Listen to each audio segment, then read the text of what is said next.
So this evening I wanted to talk about what might seem to be a not very Jewish topic, but I think is actually a very Jewish topic, which is the point, which is psychoanalysis and psychology as we know it.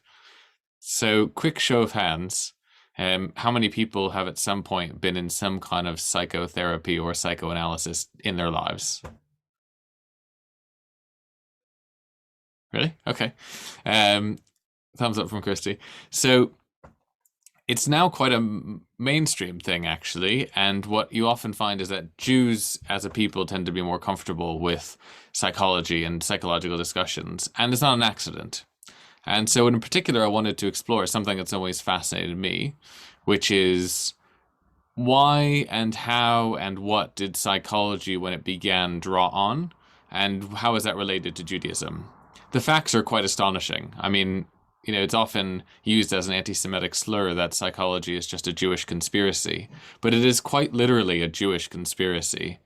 Of the 13 doctors who were in the kind of close circle around Sigmund Freud in the beginning of the 20th century in Vienna, 12 were Jewish. Now, including Freud, of course. Now, Freud is a great example, and we're going to look at some particular things that he may have drawn on, but like most of the people in that room or in those hospitals, Freud wasn't religious. He was deeply assimilated, as many people were. Vienna was a wealthy community full of very well-off Jews who were accepted into society around them. Most of Freud's patients were middle and upper middle class Jews, most of whom were also very assimilated. And most of Freud's family and friends would have been in the same social and cultural milieu. He didn't have much interaction with observant from Jews. There weren't that many in Vienna, as far as I understand. And he didn't have that much interaction with the Christian world either, because he was still excluded from it. So famously, one of the first speeches he ever gave introducing his ideas of dream interpretation was at the local B'nai B'rith chapter, which were the people to invite him to speak about his experience. And he, throughout his life, hi Zachary, throughout his life, Freud carefully dodged the question of whether what he was doing was Jewish and in what way. He didn't speak about Jewish themes broadly, even if he did start out speaking at B'nai B'rith, and he didn't write kind of Jewish content largely. There's one major exception, which is a work he wrote called Moses and Monotheism, which, if anyone's ever read it, is quite a hoot. He got mostly kind of lambasted by his colleagues for writing it. It was towards the end of his life, and they all thought that it was proof that he'd gone off his rocker.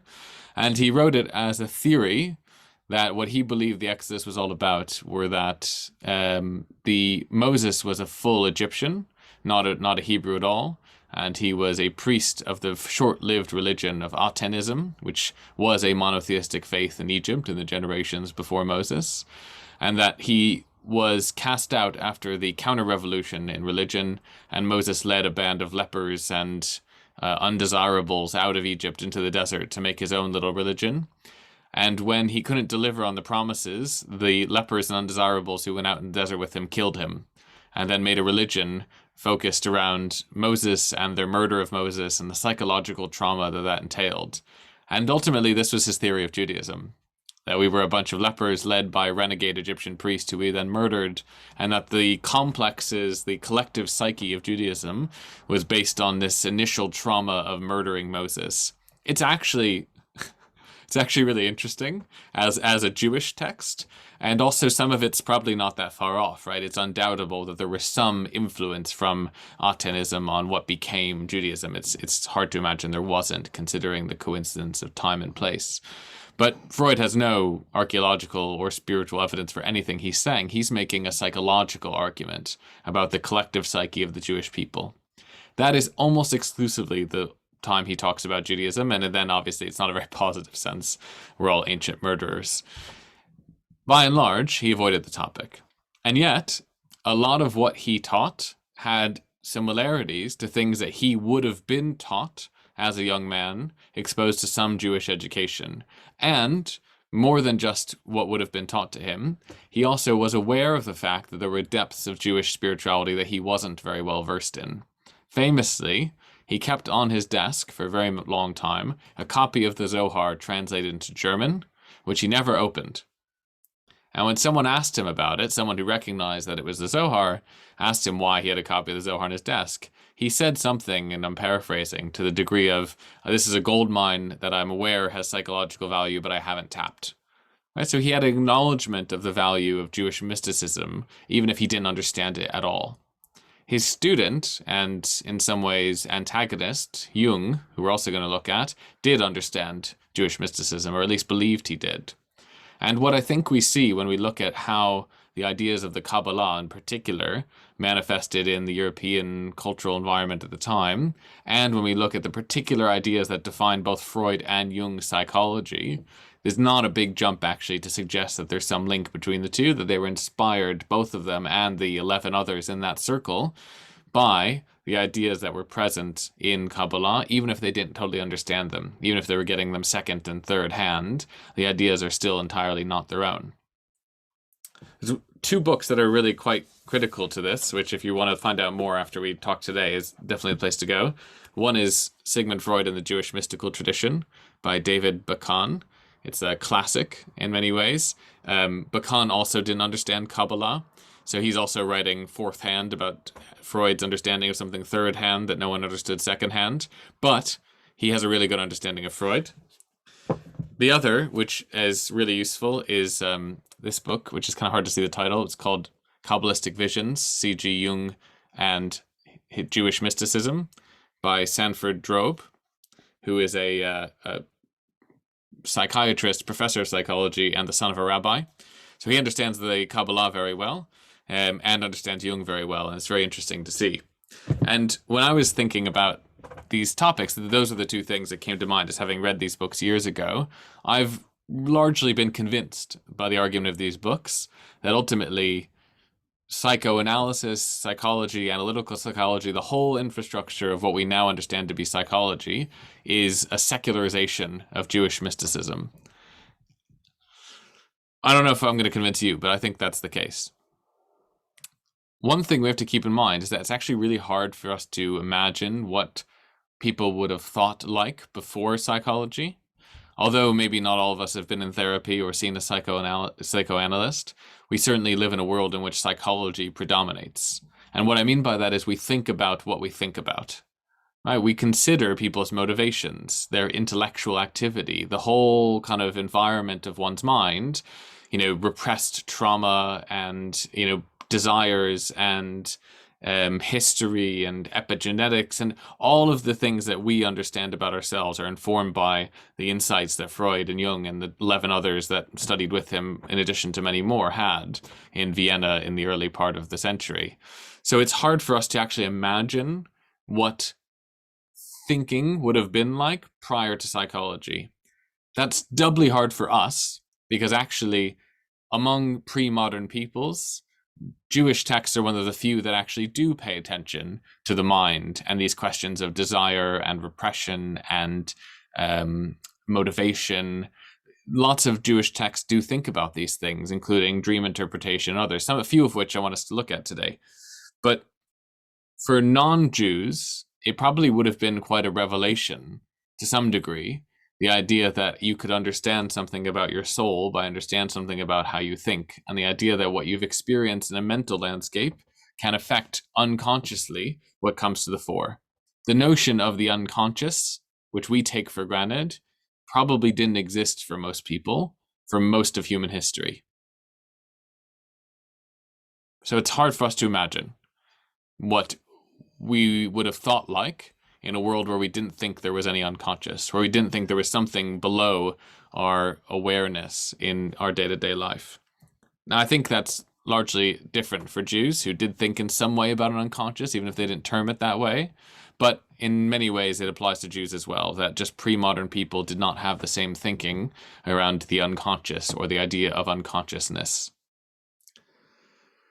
So, yeah, David, thoughts, questions before we dive in? I just got some sources I want to talk about comparisons and hopefully have a discussion. My natural question, or that comes to mind, the first question that comes to mind, thinking about whether subconscious brings together the Jacob's fight with the angel, or was it an angel? And a lot of the commentators say he was fighting with himself. So it's a great example of where Jewish texts embraced some idea of personality and the ability to kind of psychologize texts like that. It's a great example, right? It's probably the predominant interpretation. It is an interpretation, yes, but what would be the earliest interpretation? So how long ago are you saying that things would have changed, and would these interpreters who interpreted it this way, would they have preceded Freud? I mean, I have to look at that particular tradition around Jacob and the angel, but my gut sense quite strongly is that there is a pre-modern Midrashic tradition that Jacob was fighting himself, that it was a manifestation of his own soul. I don't think that's a modern drash on that story at all. I think that goes much further back. It would be interesting to see, actually, what the chronology is of these interpretations, how likely we are to psychologize things. You can take the example of Maimonides and how he interprets Abraham encountering the 3 visitors who appear to him. Everyone else, mostly everyone else, assumes they are angels in human bodies. Maimonides says, no, it's just a hallucination. And actually, although that might not seem like the same thing, the notion of hallucination, meaning a non-real visual, fake experience, is actually quite a strange thing for most pre-modern people as well. You also see lots of Midrashic traditions, just thinking off the top of my head of examples of this, right, of Jewish psychologization, that's not a word, Jewish interpretations that incorporate psychology. The idea that when you sleep, your soul leaves your body, and what you see in your dreams are the soul's adventures in non-physical worlds. In some way, you could see that as an understanding of dreams that incorporates a notion of psychology. There's probably many others as well in terms of the prayers and our notion of sin and forgiveness and whatever else, intentionality. You could go very deep in terms of understanding these things. Once again, I don't think they're unique to us, but I think there is a stronger, I would say, without any evidence, there's a stronger tendency towards a psychological interpretation of spirituality in Jewish texts than in other religions. And I think that's why in that room in Vienna, 12 out of 13 people were Jews, and the one who wasn't, which is Jung, actually was super into the Kabbalah on the side, turns out. So when you think of Freud, which I'm sure you do often, what comes to mind? What are some of the concepts that we associate with Freud predominantly? The Oedipus complex. Okay, Oedipus. Complex, yeah. Yeah, I always said Oedipus, but here everyone says Oedipus, so I'll go with Oedipus. I guess there's Freudian slips, so saying stuff from your subconscious where you didn't mean to say it, sort of thing. Right, stuff sneaking out. Yeah. Yeah, exactly. Leakage. Leakage. Good. What else is classical Freud for those who have studied psychology? Oh, the id, the ego, the superego. Good. Yeah. Id, ego, superego. Jason, what were you going to say? Jason Yvonne? Yeah, I was going to say that. Okay. Okay. Developmental stages, the oral, anal, phallic, and whatever, like the repressed stages of development in a child. Right, so the sexualized understanding of development and overall the kind of sexualization of psychology is very obviously associated with Freud. Stuff about mothers, fathers, incest taboos. There's also the death drive, all these sort of ideas that actually influence quite a bit of how we understand the world. Certainly influenced a lot of 20th century thinking. Even if you never read Freud, you've read Freud because of that. By the way, there's not much to read. It's quite dry. But the ideas are ones that are very, very present with us. So one thing I wanted to look at was just a few of these a little bit more in detail. So just got some sources here. Hopefully you can see this. So Freud begins his career with the interpretation of dreams. And at the time, this was considered quite a radical move to actually take dreams seriously as a place where we can understand something. And Freud says that what you can understand from your dreams is actually your own unconscious, that it manifests in your dreams, that you can experience your dreams as a way of analyzing your own unconscious. And he works with his patients first to interpret their dreams. He would have them state a dream, rather than ask them, what do you think it means? He would look in detail at the small symbols that went into it and then start to put together a narrative based on those symbols. He describes his method in great detail, including when he spoke to B'nai B'rith in the very beginning of his career. So, that notion is very critical, dream interpretation. And yet, the notion of dream interpretation is not unique to Jewish texts by any means, but is very prominent in Jewish texts, in particular in large sections of the Talmud in the first tractate called Brachot. And this is one of many, many passages that suggest certain symbols within dreams and the narrative that they imply based on biblical verses. And it will sound very Freudian. Does someone want to read it for us?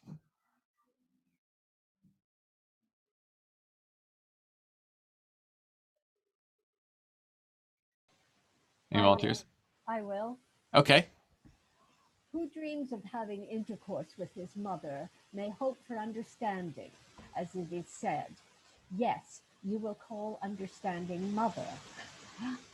Who dreams of having intercourse with a betrothed maiden may hope for Torah, as it is said. Moses commanded us a law, Torah, an inheritance of the congregation of Jacob. Read not Morashah, an inheritance, but Nebrasah, a betrothed maiden.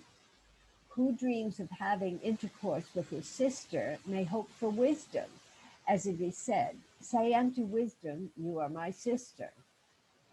Who dreams of having had intercourse with a married woman is assured that he is a son of the world to come. But this applies only if he was not acquainted with her and did not think of her during the evening. Okay. This is a passage from Brachot. What do we see here and what's Freudian about it? Well, the interpretation of dreams. They're saying, if you dream this, it's not. It really means that. It means, it just transfers it onto another level of understanding. But that's Okay. what it says literally. And also Right. having sex with your mother as well. Yeah, good, Leonie. Yeah, just Yeah. gonna go out and say it like that. Thank you. Yes. So not only your mother, but also your sister, and also, there's the incest taboo present here, obviously, that Freud is so focused on, and the mother imagery. And what the Talmud is doing is not actually what Freud is doing, right? What the Talmud is doing is a purely linguistic analysis of the text. A symbol in your dream is linked to an understanding of that symbol based on a verse. So there's a verse that says, you'll call understanding mother. Out of context and linked to a dream, they can say, oh, that means that if you dream of having sex with your mother, that means you'll gain understanding. Obviously, that's a stretch, but they're working from a biblical text and trying to interpret from that. And all of them, that's why there's a proof text, right? They reread one of the texts, Morashah to Me'orasa, which is quite a stretch.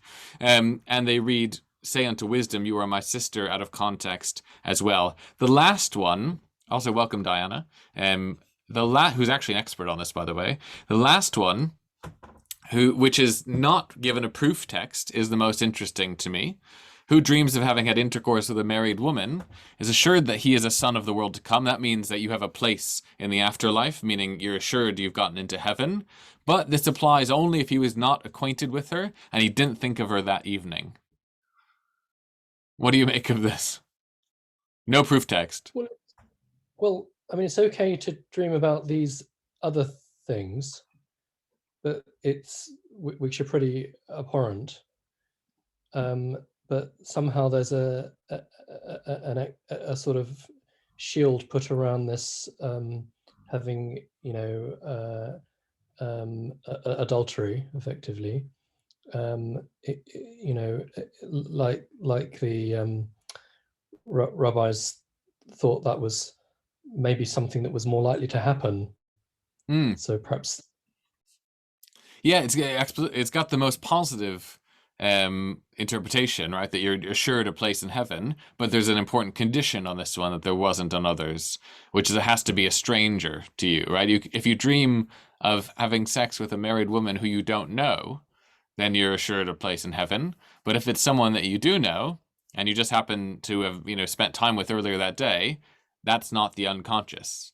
Seems to be the suggestion, right? The unconscious manifests in the strange woman, But if it's actually just someone that you went out for dinner with earlier, then that's not the unconscious at work. That's a different level of dreams, which is actually quite a sophisticated, I know it's a silly place to see it, but it's a sophisticated understanding of the fact that some dreams are based on stimulation that you encounter during the day. You saw a panda, so a panda shows up in your dream. You went to the zoo that day, you're going to see some weird stuff in your dreams, right? So that version in which you imagine having sex or dream having sex with a married woman who you do know is just a normal, mundane, brain conscious dream. But the strange woman who you don't know and you've never met before, that's a symbol of the unconscious, is how the Talmud understands it, without any proof text. So they diverge from their own rule about connecting to a proof text to give us this idea of sex. Now, as Johnny, you correctly point out, all of these things are important to us, and they're also all prohibited by the Torah, right?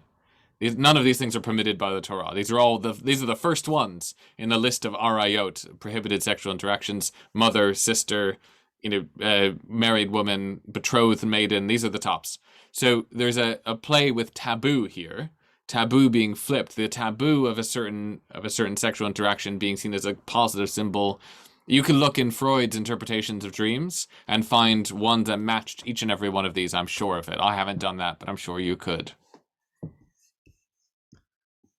I think it's interesting, the idea of like you just said. I mean, maybe one wouldn't even think of these ideas or these dreams because they're abhorrent, because it doesn't come into your head. But if you've just been studying Torah and you've been studying that parsha where it tells you that it's forbidden, so then maybe that night, like you said, that night when you go to sleep, you'll be dreaming about it because that's what you've been studying, and therefore it might be, the dream might come about. Maybe. Yeah, I saw Robin and then Zachary. Yeah, it's a question about the interpretation of the unconscious that you were describing, and your comment. If you've been to a zoo and seen a panda and you dream about a panda, that's kind of obvious. I guess, does it not depend what the panda is doing? I'm not suggesting sexual intercourse with a panda, by the way, but your unconscious can maybe. It just strikes me as odd to say that the only thing that's unconscious is something that is totally removed from the day-to-day, whereas you can juxtapose the day-to-day on a different situation. Yes. Which is your unconscious sort of playing with. Do you see what I mean? I totally do. And I think you're right that there's probably a lot more nuance to it. I think just if we read it dramatically, it shows us that the Talmud at least is thinking of some idea of the unconscious, because the idea that there's a woman who you've never met before, right, is the key thing. How does that come into your mind? It must come from some unconscious place, and that unconscious place is indicative of a positive thing, is the only connection that we can really draw. Be interesting to look at more commentary on this section, but it might also be terrifying. Zachary, you had your hand up. Yeah, and Jason. I was kind of thinking about this in terms of, and forgive me for psychoanalyzing the Talmud itself, but I was thinking all the common thread of this, and this is common with Freud as well, is these are dealing with emotions of shame.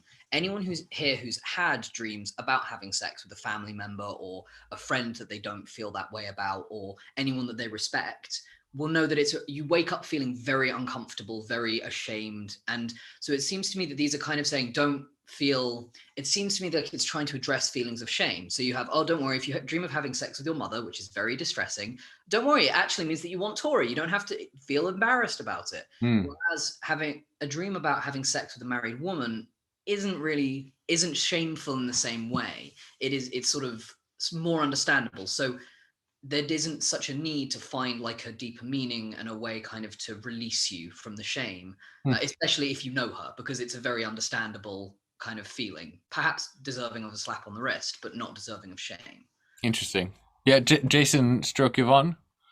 Yeah, I was just thinking about the kind of conscious, unconscious and sleeping versus being awake. And it's kind of opposite. And if you imagine the photograph as a negative, so when you're asleep, your conscious is at bay, let's say, and your unconscious is taking over. So is there kind of an inversion, if you like, of reality? So things that would seem awesome and wonderful in real life, waking life, could be terrible in dream world, and vice versa. It's a really interesting way to think about it. I mean, certainly that's what would indicate here, where we have the kind of the worst taboos being given positive interpretations. Yeah. Just a little bit of what Freud actually says. Found a little quote that's relevant here.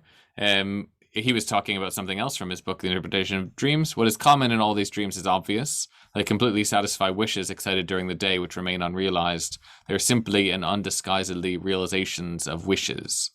So his first understanding of dreams was this, that it was wish fulfillment, as he called it. And that's kind of what you see the Talmud talking about at the end, right? That you can kind of, discard the spiritual meaning of those dreams, which are wish fulfillment. What he doesn't have a language for, Freud doesn't, is actually the symbolism that derives from the unconscious, which the Talmud seems to be thinking of. The married woman you don't know, right? Which we're going to come back to in some way in Jung, who has a language for this based on his fight with Freud. So Freud sees the wish fulfillment piece, but less, and obviously the shame and taboo piece he talks about elsewhere, but less so this idea that the symbolism is coming from an unconscious place that is specifically enhanced by its unfamiliarity. Another idea we talked about, people mentioned a moment ago in terms of the ideas that we associate with Freud very strongly, is the id, the ego, and the superego. So those who know more can correct me if I'm wrong, but my sense of this is that the ego, in Freud's sense, is largely the part of our personality or psyche which is aware of, it's the I that we mean when we say I. The id is the subconscious, more base nature, which we're not aware of, but which motivates and drives a lot of what we do on the ego level. And the superego is what's imposed upon the ego: rules, regulations, values, sense of shame, etc., which determines the limits of the ego largely. Is that right? Roughly? Yeah. Those who know more than I do. So what's interesting is that this threefold division matches almost exactly the common threefold division of the soul in Jewish mysticism. Those who have spent time with me before talking about this stuff will remember that one of the things that's quite unique about Jewish mysticism and quite significant about it is that it embraces the idea that the soul is a compound entity, not a single entity. There is no you as a soul. There is multiple pieces that make you up. They each have a different root and each have a different future. They're going to go to different places. They signify different things. They come from different places. So Kabbalah very early on rejects the idea of a singular you, an I, an ego, an ani in Hebrew, which is coterminous with what we think of being ourselves. Instead, it introduces the idea that there's several levels or pieces of that soul. Sometimes they're understood to be gradated, in that some people have one or the other or all three, and that you can gain or lose those pieces, which is an interesting dimension to the Kabbalistic framework of soul. Some people think you just have all three, but they have competing influences over you. And the idea, obviously, is that a healthy person, in the Kabbalistic language, a spiritually healthy person, is someone who has these correctly in balance. In the Kabbalah, they're called nefesh, which is the lowest level of the soul, the top one on this little chart, which is the animal soul, the animating soul. So most Kabbalists would say that everything which is alive has a nefesh, including plants, microorganisms, viruses. Well, actually, viruses are debatable, I think. Everything that lives has a nefesh. Then ruach, the second level, is everything which has sensation, emotion, including us, but also including animals. And then neshama, which is the highest level, is something that's unique to humans, usually in the Kabbalistic framework, which is the intellectual, linguistic activity. In this sense of dividing the soul into three pieces, they can talk about people's development in ways where it indicates that they've been stuck, right? If someone is understood to not have achieved the level of neshama, then that means they're like an animal in terms of what's missing from their personality. There's a sense of repression and limit there. And same goes for nefesh, although it would be pretty bad if you were restricted purely to nefesh. It's purely just the animating life spirit, so to speak. So there's an element where these are actually matched quite well on each other. I'm sure there's other 3-part systems that you could match it to as well. Obviously, Freud didn't exclusively get these ideas from Jewish mysticism. I'm not suggesting that. But there is a pretty, I think, non-coincidental interaction between these two things, a significant one.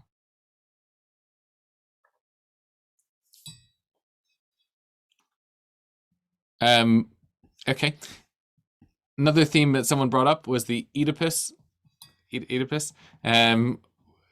complex, deriving from the story of King Oedipus Rex, who accidentally murders his father and sleeps with his mother.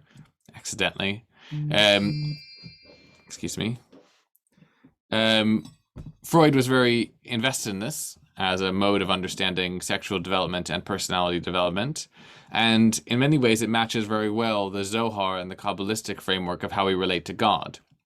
So those who haven't spent time studying the Zohar may not realize, but in the Zohar, God is understood as separate but distinguished personalities, primarily 2 of them, a male one who is associated with the sphere of Tiferet, and a female one who is associated with the sphere of Malchut. In the Zohar, these are sometimes called the king and the queen, the father and the mother, etc. And the Zohar's understanding is that the reason the world is such a wreck is because these 2 potencies, the male and the female, are kept apart from each other. And our responsibility is to bring them back together, right? Basically, for the Zohar, we live in a very exaggerated, mystical version of the Parent Trap. Our job is to find these 2 masculine and feminine energies and reunify them and bring them back together. That's the symbolism of Kabbalah Shabbat, in which we hold a wedding ceremony escorting the Shekhinah, the feminine. We turn to the door and say, "Come on in, bride, queen." Right? We're talking to the feminine personification of God. And there's also language that the Zohar incorporates to create a whole narrative around our relationship, us, the child, with the father and the mother. Predominantly, as I wrote here, right? The notion of the Shekhinah, the feminine, is that she is our mother and thus closer to us, but is also oppressed because she's been sent into exile. There's a whole kind of mythology in the Zohar, which we've looked at in depth in previous classes, in which they use a parable about a king and a queen who had a son who was a prince, and the son was kind of always up to no good and always being found in brothels and getting in trouble. And the king was very stern with the son and said, if you get in trouble one more time, I'm going to kick you out of the palace. And continually the queen kind of interceded for the son, said, "Oh no, don't kick him out. He'll do better this time." She always took his side. Very relatable family drama. And eventually it got to such a bad point, the son went so astray that the king said, "That's it, he's completely out of my house, and if you defend him anymore, then you're out too." And she decided to defend the son, and so the king kicked both the queen and the son out, and they went into exile together. This is Zohar's parable. And the Zohar's parable is understood as what Jewish history is all about. Right? That we are the child, we are the prince who went astray a lot. We angered God, the male God, the father God, so much that we lost the ability of the female mother god, the Shekhinah, to intercede for us, and she decided to go into exile with us. And this is how the destruction of the temple in year 70 is understood by the Zohar and the diaspora ever since. Also, by the way, it poses very interesting questions for the Zohar-inclined mystics about what the modern state of Israel is. Is this like, they've gotten back together? That's the interesting question. So this mythology, which is what it is in the Zohar, a mythology of God being a parent, a dual parent, mother and father, obviously relates quite a bit to Freud's notions. So there's a couple of quotes from the Zohar here, which we don't have to go into depth in, but if someone wants to read these for us, these 3 quotes, it might give us a sense of how the Zohar talks about these things. Anybody?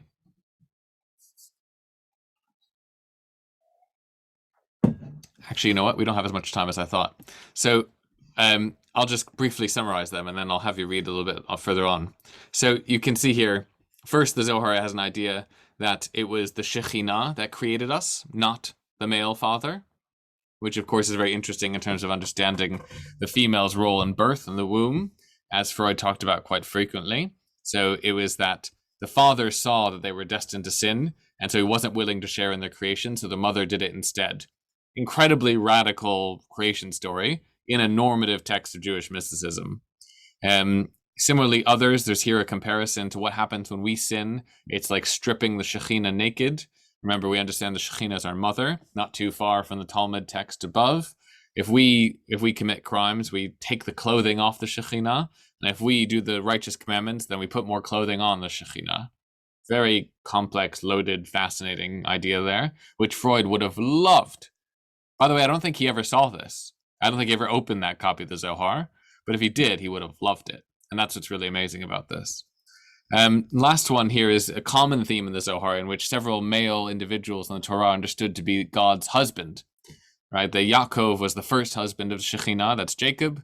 And then Moses was the second husband of the Shekhinah, and he actually performed with her. Right? Performed in this world, implying there was some kind of sexual relationship between Moses and the Shekhinah, which is how the Zohar understands the uniqueness of Moses' prophecy. So he's the only one that actually was sexually intimate with God. Wild, right? Not what you heard in Cheder, for sure. But matches very well in some way the Oedipus complex that Freud talks about, this archetypal notion that we have anger against the father for casting us out, and a kind of sexually confused desire for the mother who is closer to us and more intimate to us, and that these things define our process of growing up as a people symbolically. He says, this is just a small quote from his essay, the sexual wishes in regard to the mother become more intense as the father is perceived as an obstacle to the mother, and this gives rise to the Oedipus complex. So he's thinking about children and their understanding of their relationship with their mother, but you could also understand that very well in terms of how the Zohar thinks about our relationship with God, both mother and father. Okay, I want to talk about Jung as well, because Freud and Jung together mark kind of, the two different sides of psychoanalysis. Jung was not Jewish. He was the only one of that original crew who was not Jewish. And actually, Freud actually didn't care for him a great deal. They originally got on and then they didn't, because they disagreed about many things. But Freud kind of unofficially appointed Jung his successor. He was 19 years older than Jung. And he writes at one point that part of the reason he appointed Jung is specifically because Jung wasn't Jewish. Because he didn't want everyone to think that his movement of psychoanalysis was purely a Jewish conspiracy, which now we're here saying it kind of was. So sorry to Freud. Jung, although not Jewish, was a deeply mystical person who had studied occultism and kept a pretty wild diary. It's only recently been published, his diary, because he refused to allow it to be published during his lifetime. But he kept a diary early in his life in which he developed most of his ideas, and which based on his study of mystical, alchemical, and occult texts called the Red Book. It's really interesting. It's behind me somewhere. So like we said before, who knows some of the ideas associated with Jung? One is up on the screen, but what are the others? What do we think of when we think of Jung, if anyone does? The shadow self. Right, shadow, good. Collective unconscious. Collective unconscious. I'd say archetypes, really a big one, and anima and animus, which is the first one here that we have.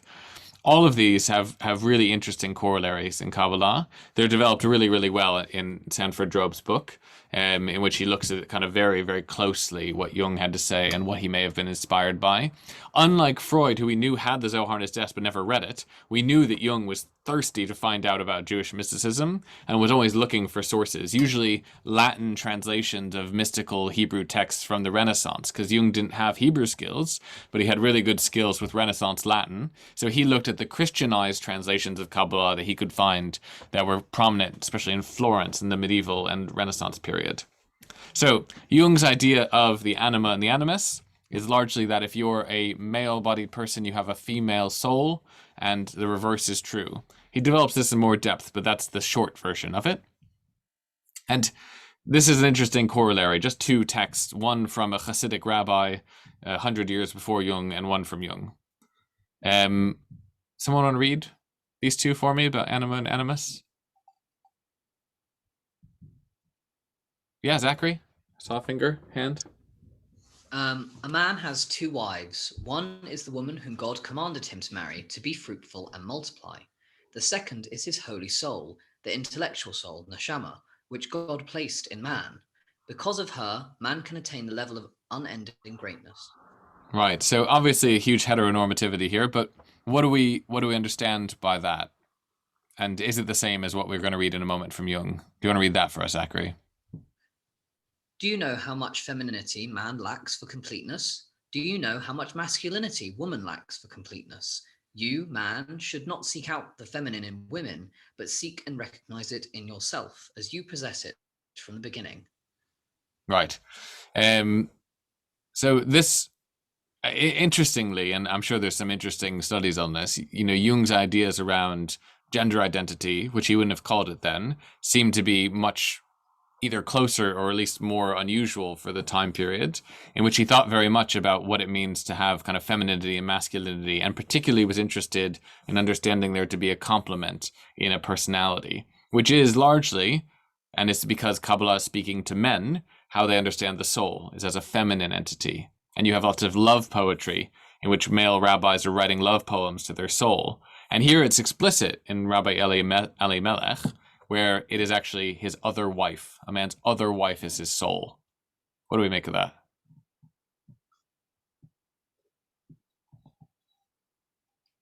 Bit dodgy? Does this mean you can be complete on your own in that case? That's what's so interesting, because it would imply that, wouldn't it, Jason? But actually the Kabbalah is so insistent on marriage. So the Zohar has this idea that your wife is an avatar, basically, for the Shekhinah, and you can't access the Shekhinah, the divine feminine, unless through the very mundane feminine of the person whom you're with, which is why there's a huge kind of focus on marriage and on love and on procreation. It's actually very pro-sex and marriage as a result. Normative marriage, obviously, is all they're interested in. But here you would think that it seems a little bit more like you can do without it. But it might be conditional, as the Zohar's is, meaning you have to have the real wife, and then you can understand your soul secondarily as being similar. Because I would never imagine that a religious Jewish text would ever endorse singleness, celibacy, anything like that. No, you know, there's very, very, very little ground. Could this be interpreted to promote celibacy for people in monasteries, for example? Could they read that in that way? I imagine they could, if this was posed as an alternative, either real human relationship or internal spiritual relationship with your soul, then I think that you could make an interesting case for a kind of celibacy in Judaism. But I would guess that Rabbi Elimelech isn't saying that, but rather saying that they're kind of complementary and require one another.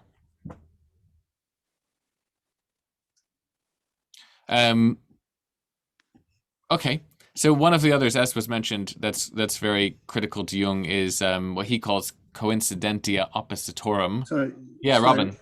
Sorry I was a bit slow there. Just the stuff before. It feels like it's the both of the souls, both of the quotes rather. It's the thing that jumps out for me is the thing about completeness in the second one, which is that you need to understand the feminine inside you to be complete. Yes. As a man, and vice versa, I guess. Yes. One of this small text, by the way, is the basis of actually what's become quite a big thing after Jung's lifetime, which he inspired. Multiple things, some of which are a bit dodgy, some of which are less dodgy, called the mytho-poetic men's movement, which has inspired lots of other things in the 60s and 70s, which was basically an encouragement of men kind of finding spiritual relationships, with kind of a spiritual self-development, self-actualization understanding by looking inwards psychologically. And often it overlaps with kind of modern celibacy, not religious celibacy, but modern celibacy. There's kind of a group that diverged from that called Men Going Their Own Way. And there's all this sort of interesting things that come out of that, which you'll encounter largely on the dark corners of the internet and not in real life. But you do find it once in a while. And it's interesting that this idea, he says, he doesn't say find it in the feminine in women and in yourself, right? It's don't seek out the feminine in women, seek out the feminine in yourself.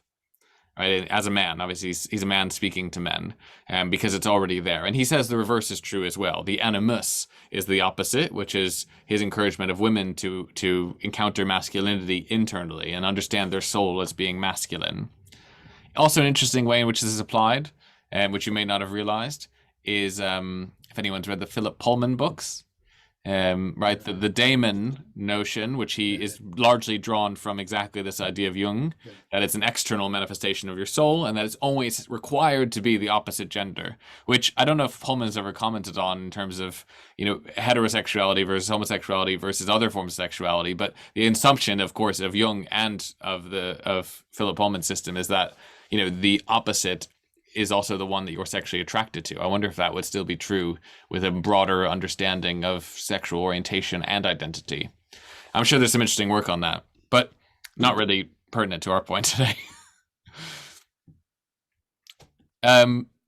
Coincidence of opposites. Right, this is a deeply mystical notion. Jung uses the Latin terminology, which he got from these Latin medieval and Renaissance texts, coincidentia oppositorum, right, the combination of opposites, in order to introduce the idea that's very prominent in his own language of shadow and light. And in particular, as Zachary said, it's the shadow self, right? Jung's notion is that you need to embrace the dark side of yourself, the shadow self, in order to be able to be complete. A personality which is repressing or suppressing or pushing aside the shadow is going to be a broken personality. Only the person who can embrace the shadow and incorporate it into their visible conscious personality is going to be healthy. And there's interesting kind of basis of this in cosmological ideas from the Kabbalah about how light and dark and being and nothingness kind of co-depend on each other. The first source is almost impossible to parse, but it's very interesting from a theological point of view. But you can see it stated very well in this last Zohar source, which Jung's, again, this is almost all these quotes are from the Red Book. Jung's commenting in a similar way. So the Zohar says, "There's no light except that which emanates from darkness, issues from darkness. For when the other side, that's the shadow, is subdued, the Holy One is exalted. In fact, there can be no true worship except if it issues from darkness, and no true good unless if it comes from evil. When a man enters upon an evil way and then forsakes it, the Holy One is exalted in glory." This is some radical stuff, right? I mean, I just want to name that, because like what this is suggesting is that it's important to go from evil to good, and it's better in some way to go down an evil path and then come back to a good one, because real good comes from evil, just as real light comes from dark. Now, obviously, you can interpret that very literally and create a very antinomian mystical practice, which is what many did, Shabtai Tzvi, Jacob Frank, and others. But Jung is interpreting it in some way psychologically. Now, he doesn't credit the Zohar, but his idea resembles it very similar. In the Red Book, his diary as a young man, he says this: "If I had not become like the serpent, the devil, the quintessence of everything serpent-like, would have held this power over me. This would have given the devil a grip, and he would have forced me to make a pact with him, just as he also cunningly deceived Faust. But I forestalled him by uniting myself with the serpent." Right, so Jung is writing this very prophetic language, but the notion is what he later comes to crystallize in clinical language, that actually you need to unite with the serpent. You need to embrace the dark shadow side, and only then can you successfully defeat the dark shadow side. It incorporates the shadow, which is quite a radical and mystical challenge to make, and one which derives not only from Kabbalah, but from many mystical traditions. But certainly there are many good sources in the Kabbalah that he would have been aware of in his reading of medieval and Renaissance Kabbalistic sources. The last thing, and we have a few minutes, I want to be able to hear other people talk as well, which is a very, very important Kabbalistic idea that you may have heard about, is this idea of lifting up the sparks. This comes from Isaac Luria, and you can see here it restated by a Hasidic rabbi of much later. "All your material, mundane action should be intended primarily for the glory of heaven, elevating the holy sparks to their source. For every material object contains love, fear, and beauty. When you desire to eat, drink, or engage in some other mundane activity and you intend it for the love of God, you elevate the material desire to a spiritual one, releasing the holy sparks in these objects." So the notion behind this is a purely cosmological one, in which basically the universe as it was intended to be created didn't work out. It broke into pieces, and those pieces are found in material reality around us. And for the Zohar and later for the Hasidim, the idea is that our task is to find those sparks of the original creation and pull them out, extricate them. Now look at what Jung says.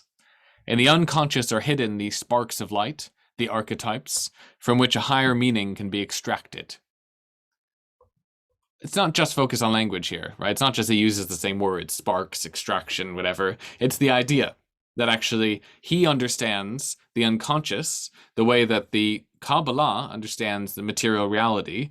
In both cases, there's stuff to be mined from it, that you can derive things from it, that those represent archetypes, as he calls them, or sphirot, as the Kabbalah calls them, and that by extracting them, you can find higher meaning in terms of your quest for your own spiritual life.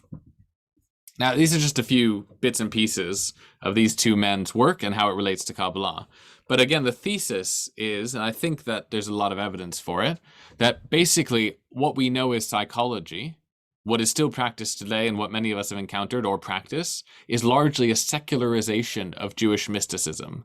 These people taking the ideas of Kabbalah, and because they couldn't teach it as it was written in a non-Jewish setting, in a secular Western European, upper-class Viennese, early 20th century setting, they used the same concepts, consciously or not, maybe ironically they were unconscious of it themselves, and formed a new discipline that's influenced our entire world based on these same ideas, slightly altered, slightly changed, redeveloped, and in dialogue with themselves, with each other, and with a tradition that they may not even have been aware of. So, thoughts, comments, feelings? We've got a few more minutes. I'm sorry we had more text than time. Common problem.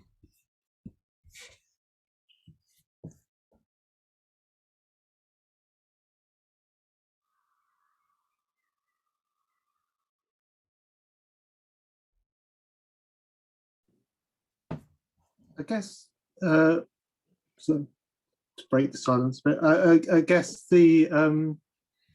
it's interesting if you, to draw those parallels. I mean, what one is, as you said, potentially unconscious in the case of Freud, but probably quite conscious in the case of Jung, if he studied Kabbalah and things like that. But I guess it's interesting to think about the extent to which our quest for understanding the world is always going to draw us into similar circles or patterns, and so we'll see, and that's an example of one element of understanding, and you could probably find others in other spheres as well. It was a kind of meta Jungian thing there, where actually what we could say about this is that there's a collective unconscious idea of how to understand the soul, which is manifesting sometimes in Jewish Kabbalah and sometimes in secular doctors in Vienna. Or you could use Jung's own framework, which may be derived from the Kabbalah, in order to understand how he derived it from the Kabbalah and get into this kind of regressive cycle endlessly. But that's the point. And you may see it elsewhere as well. David? Yeah, I was thinking of very similar ideas. And when you say you can see it elsewhere, I'm sure between the Zohar, whether it was Shimon Bar Yochai or someone else, whether it was Avraham Avinu, whoever wrote it, and between them and Freud, you've probably got tens, if not hundreds, of people thinking similar ideas, either not putting it down in writing because it wasn't available to them to put it down in writing, or their writings were lost, or in other societies. And that brings me to the question, as do we know of people who had similar ideas in Chinese societies, in ancient Hindu or Indian societies, the ancient Aztecs? Do we know Greeks? Well, it's a really, really good point, actually, because, we can sit here and look at one largely Western tradition, which is Judaism, although it's East and West, obviously, together, and one very Western tradition of European medicine, and say, oh, look, they have a similar idea. And obviously there might be an influence, but, our knowledge, there's a huge bias, obviously, in people thinking they've discovered something. Usually when some European believes they've discovered a new concept, they actually haven't, and they can find it in another culture's traditions. Some of those, like you say, may not be written down, but some may be written down and just actually poorly understood because of language or willingness elsewhere. Actually, just reading a book now, a new book by Carlo Rovelli, who's a physicist who writes a lot of popular science, in which he basically confesses that he only realized recently that all the ideas he thought were his own about quantum mechanics he discovered in a 2nd century Buddhist text that a friend lent to him. And like his like reckoning with actually what does it mean to only find things that already exist, and whether that demeans it or not, whether it matters, whether it's new, or is it just the right moment? Were there other Freuds at other times who could have, reshaped the world through saying the same thing he did? Probably, but it seems that you need a coincidence of different things for it to really succeed. Freud had the access to the upper crust of society. He toured America at a time when that was very unusual and, inspired new waves of people across there. It's hard to say that, what exactly contributes, but surely you could find analogs to these ideas in many other places. You can go far down that road and get to a place which is not totally far away, called like perennial philosophy, the idea that the same philosophy reoccurs all the time, which is very Jungian, right? That the same ideas reoccur in different places and different times. And, I think Jung would be more appreciative of that than Freud would have. Jung would have loved the idea that the ideas he come up with were actually in other cultures, in other times, in other places. He wasn't that precious about it. My sense is Freud would not have loved that idea as much, but that's not based on knowing either of them well. Any last thoughts? Diana, who's actually works in psychoanalysis, and you can tell me if I've gotten everything wrong. You're on mute, but I actually couldn't tell you if I've got everything wrong. I'm a therapist, not an analyst. But what you were just saying then made me think of Bion, which maybe he was influenced by Jung, and he wrote a paper called Thoughts Without the Thinker, and the idea that there are thoughts out there and that we at a time and a place will think them as a collective in one way or another, which I think seemed to relate into what you were just saying. Yeah, it's that's a really good way to conclude in some way. Maybe what we're dealing with here are not necessarily influences, but thoughts without thinkers. And in some way, the conditions may have been similar. Like Kabbalah always has a spurt in Jewish history in times of great change and catastrophe. Expulsion from Spain, expulsion from the land of Israel, post-Holocaust. That's when you see Kabbalah really kind of develop and there's a creative energy to it. And the same perhaps is true in terms of the growth of psychology as a discipline, is that it was a reaction to the times and the changes and the end of the very long 19th century and people's reckoning with what was going on then, especially post-World War I. And maybe there's a similar thing happening that results in a similar outcome, even if their influences are minor. But for us as Jews, it's certainly interesting, I think, to consider how our own texts, our own traditions, people who were Jews largely, or at least in Jung's case, heavily influenced by Judaism, have really shaped the way in which we think and the way we understand ourselves, even if we're not aware of it, even if it remains unconscious to some degree. So thank you for joining me. It's really a fun topic to think about. Definitely recommend, if you're interested in more, either of these two books, which influenced me a lot. And just put those up on the screen again if anyone wants to see on the recording. And this is Sanford Drobe, Kabbalistic Visions. Right? His father was a rabbi, he's a psychiatrist, and he's interested in writing about Jung's influence from Kabbalah, and a much more well-known classic book, Sigmund Freud and the Jewish Mystical Tradition by David Bacon. And there's more as well. It's certainly something there's lots to study. I think a lot of Jews are uncomfortable about studying it because then we're acknowledging, as Freud was afraid of, that maybe the whole thing's just a Jewish conspiracy. Really nice to